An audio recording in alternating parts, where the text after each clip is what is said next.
You are listening to KSG Podcast. This is a short, crisp, concise, exam-oriented, edited editorial for civil services aspirants. In this podcast, we are going to talk about what is SWIFT and of it means is the topic for this podcast.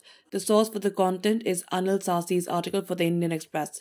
The US and European Union have decided to partially exercise the nuclear weapon option as far as economic sanctions are concerned, cutting off a number of Russian banks from the main international payment gateway, SWIFT.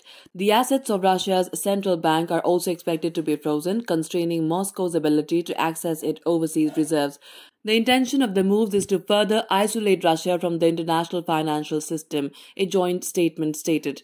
These joint sanctions are the harshest measures against Moscow since its forces went into Ukraine and are expected to badly hit a country that is heavily reliant on the SWIFT platform for its key natural resources trade, especially the payment for its oil and gas exports.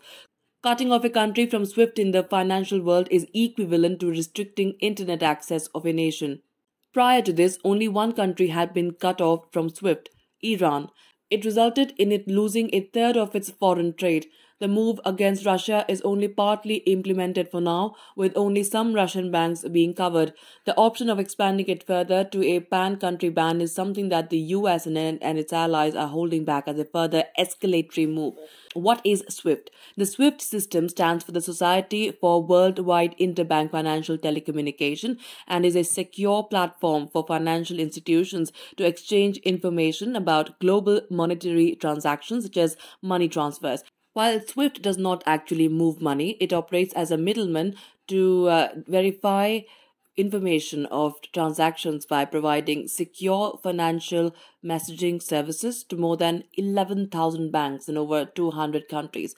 Based in Belgium, it is overseen by the central banks from 11 industrial countries: Canada, France, Germany, Italy, Japan, the Netherlands, Sweden, Switzerland, the United Kingdom, and the United States, besides Belgium. Now, what does the move aim to achieve? Excluding Russian banks from the SWIFT platform is expected to hit the country's economy hard. And in the words of the White House, it will make the country rely on the telephone or a fax machine to make the payments. According to former Russian Central Bank Deputy Chairman Sergei Alexashenko, there is going to be a catastrophe on the Russian currency market on the 28th of February 2022. Ursula von der Leyen, President of the European Commission, said the decision to paralyze the assets of Russia's central bank would stop the Kremlin from using its war chest, referring to its forex reserves. The banks affected are all those already sanctioned by the international community, as well as other institutions, if necessary. A German spokesman was quoted as saying by the BBC, targeting only some Russian banks seems to be aimed at both keeping the option of further escalation open while ensuring that the sanctions have the maximum possible impact on Moscow, but prevent a major impact on European companies dealing with Russian banks for payments for their gas imports. Plus, the curbs on Russia's central bank will prevent it from dipping into its forex deposits to limit the effect of sanctions.